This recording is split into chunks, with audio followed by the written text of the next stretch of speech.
அரசு மலர்ச்செய்திகள். மாநில திமுக தகவல் தொழில்நுட்ப பிரிவு அணியின் சார்பில் ஊத்துக்கோட்டையில் தீவிர வாக்கு சேகரிப்பு. மாநில துணை அமைப்பாளர் CH சேகர், பேரூர் தலைவர் அப்துல் ரஷீத், துணைத் தலைவர் KR குமரவேல், நகர செயலர் அபிராமி குமரவேல், மாவட்ட ஒன்றிய குழு தலைவர் உமா மகேஸ்வரி, கவுன்சிலர் கோகுல கிருஷ்ணன், கல்பனா பார்த்திபன், கோல்டுமணி முன்னிலை வகித்தனர். மேலும் இந்த நிகழ்ச்சியில் கவுன்சிலர்கள் ஜீவா, திரிபுர சுந்தரி, ஜெய்கணேஷ், இந்துமதி கோகுல், சமீமா ரஹீம் கலந்து கொண்டு சிறப்பித்தனர். அரசு மலர் செய்திகளுக்காக மாவட்ட செய்தியாளர் துரை பன்னீர்செல்வம்.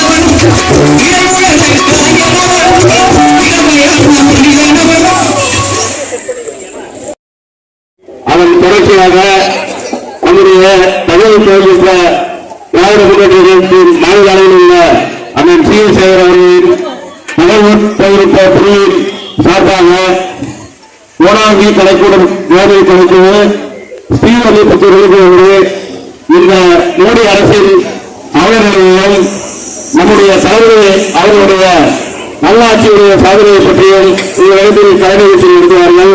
இந்த நிகழ்ச்சிக்கு ஏற்பாடு செய்து கொடுத்த தகவல் தொழில்நுட்ப துணை அமைப்பாளர் CH சேகர் முன்னாள் MLA அவர்கள் மற்றும் ஒன்றிய கழக செயலாளர் மூர்த்தி, ஊத்துக்கோட்டையுடைய செயலாளர் அபிராமி குமரவேல், பேரூராட்சி தலைவர் அண்ணன் அப்துல் ரஷீத், மாவட்ட துணை செயலாளர் பொறுப்பாளர் மதுரை அவர்கள் எல்லாம் அவர்கள் வேட்பாளராக இருக்கிறார். அந்த வேட்பாளரை சென்ற முறை கிட்டத்தட்ட திருவள்ளூர் பாராளுமன்றத்தில் 3 லட்சம் வாக்குகள் வித்தியாசத்தில் போன வாட்டி வெற்றி பெற்றோம். ஆனால் இந்த முறை 5 லட்சத்துக்கும் மேற்பட்ட வாக்குகள் வித்தியாசத்தில் வெற்றி பெற வேண்டும் என்றுதான் எங்களோட முயற்சி. ஆகையால் தான் அனைத்து பகுதிகளிலும் மக்களிடத்தில் கொண்டு போய் ஒன்றிய அரசு பாஜக அரசு செய்த என்னென்ன கொடுங்கோல் ஆட்சியில என்னென்ன நம்மளுக்கு எல்லாம் தப்பெல்லாம் செஞ்சிருக்காங்களோ அதெல்லாம் மக்கள் இடத்துல கொண்டு போய் நாங்க சேர்த்துட்டு இருக்கோம். அதே போல 10 வருஷம் அந்த அதிமுக உறுதுணையா இருந்த அவங்களும் என்னென்ன தவறுகள் செய்தோன்ற மக்கள் இடத்துல கொண்டு போய் சேர்த்துட்டு இருக்கோம். ஆகையால நீங்கள் அனைவரும் வருகின்ற 19ஆம் தேதி உங்களுடைய பொன்னான வாக்குகளை கை சின்னத்தில் வாக்களித்து அண்ணன் சசிகாந்த் செந்தில் அவர்களை பல லட்சம் வாக்குகள் வித்தியாசத்தில் வெற்றி பெற செய்ய வேண்டும் என்று கூறி இந்த நிகழ்வை இன்று இந்த நேரத்தில் துவக்கி வைக்க வருகை தந்துள்ள மாவட்ட ஊராட்சி மன்ற தலைவர் சகோதரி உமா மகேஸ்வரி அவர்களுக்கும், மாவட்ட துணை செயலாளர் அண்ணன் கதிரவன் அவர்களுக்கும், நகர செயலாளர் அபிராமி குமரவேல் அவர்களுக்கும், நகர தலைவர் பேரூர் கழக செயலாளர் அபிராமி குமரவேல் அவர்களுக்கும், பேரூர் கழக தலைவர் குமரவேல் அவர்களுக்கும், அவருடன் வருகை தந்துள்ள அனைத்து பேரூர் கழக நிர்வாகிகளுக்கும், கழக தலைவர் அண்ணன் அப்துல் ரஷீத் அவர்களும், துணைத் தலைவர் அண்ணன் குமரவேல் அவர்களுக்கும் மற்றும் அவருடன் வருகை தந்துள்ள அனைத்து உள்ளாட்சி மன்ற கவுன்சிலர்களுக்கும் கழக வார்டு செயலாளர்களுக்கும் அனைவருக்கும் எனது நன்றியை தெரிவித்துக் கொண்டு இந்த நிகழ்வுகளை துவங்க உங்களிடத்தில் நாங்கெல்லாம் அங்க ஓரமா உட்காந்துருக்கோம். நீங்க இந்த நிகழ்வை பார்க்கணுன்றதுதான் எங்களோட இந்த நோக்கம். இந்த கலை நிகழ்ச்சியோட நோக்கமே அதுதான். ஆகையால் அனைவருக்கும் வருகை தந்த அனைவருக்கும் நன்றி கூறி விடைபெறும். நன்றி, வணக்கம். மாவட்ட ஊராட்சி குழு தலைவர்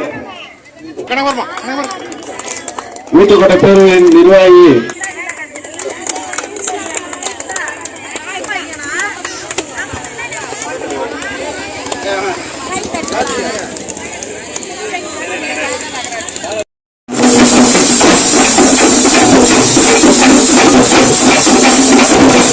உழவருக்கு வணக்கம். கண்டிப்பா இங்க வந்துட்டக்கூடிய விவசாய பெருமக்களுக்கு வணக்கம்.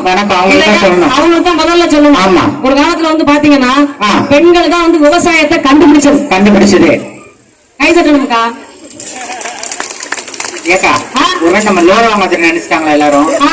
விவசாயத்தை கண்டுபிடிச்சது பெண்கள் தான். அந்த பெருமை பெண்களுக்கு இருக்கு. நல்லா கை தட்டிக்கலாம் இல்லையா? அப்படிப்பட்ட விவசாயத்தை கண்டுபிடிச்ச நம்ம பெண்களுக்கு இந்த ஒன்றிய அரசு இருக்கு பாத்தீங்களா? ஒன்றிய அரசு இது வரைக்கும் எதுவுமே செய்யல. கடந்த 10 ஆண்டு காலமாக விவசாய பெருமக்களுக்கு இடையில பெரிய வெள்ளம் வந்துச்சு. ஆமா, நம்ம இந்தியாவில பாத்தீங்கன்னா குறிப்பா தமிழ்நாட்டுல சென்னையில அது நம்ம திருவள்ளூர் மாவட்டத்துல மிகப்பெரிய ஒரு வெள்ளம் வந்துச்சு. விவசாய நிலங்கள் நிறைய பாதிக்கப்பட்டுச்சு. அப்படி நம்ம திருவள்ளூர் மாவட்டத்தில் மட்டும் பாத்தீங்கன்னா வெள்ளத்தால் பாதிக்கப்பட்ட மக்களுக்கு கிட்டத்தட்ட 50,000 ஹெக்டர் நிலத்துல அதிகமான நிவாரணம் அளிக்கப்பட்டிருக்கு. அதாவது ஒரு ஹெக்டருக்கு ரூபாய் 17,000 கொடுக்காத இந்த சூழல்ல கூட நம்ம திருவள்ளூர் மாவட்டத்துல மக்கள் மீது தனி கவனம் வச்சு விவசாயிகளுக்கு மாநில நிதியிலிருந்து உடனே நிவாரணம் அளிப்பதற்கு உத்தரவு போட்டது நம்மளுடைய மாண்புமிகு முதல்வர் முத்துவேல் கண்ணையா. அப்படிமா? அப்ப நம்ம இந்தியா கூட்டணியோட இருக்கக்கூடிய நம்முடைய வெற்றி சின்னம் எது?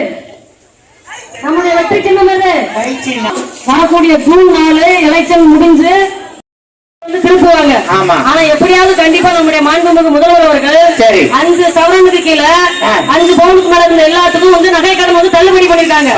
அது விவசாயிகளுக்கு மிகப்பெரிய ஒரு உதவியா இருந்துச்சா இல்லையா? சரி, இருந்துச்சா இல்லையா? அப்ப நல்லா கை கட்டிக்கலாம், நல்லா ஜோரா கை கட்டிக்கலாம். இப்படி மக்களுக்காக பார்த்து பார்த்து பல, அதாவது விவசாய மக்களுக்காக பார்த்து பார்த்து செய்யக்கூடிய பல திட்டங்களை நம்மளுடைய மாண்புமிகு முதல்வர்கள் தான் செஞ்சிருக்காங்க. அதே மாதிரி பாத்தீங்கன்னா 1987ல தர்மபுரியில முதல்ல மகளிர் குழுக்கள் முதல்ல ஆரம்பிச்சு நம்முடைய திராவிட முன்னேற்ற கழகத்துல 1989ல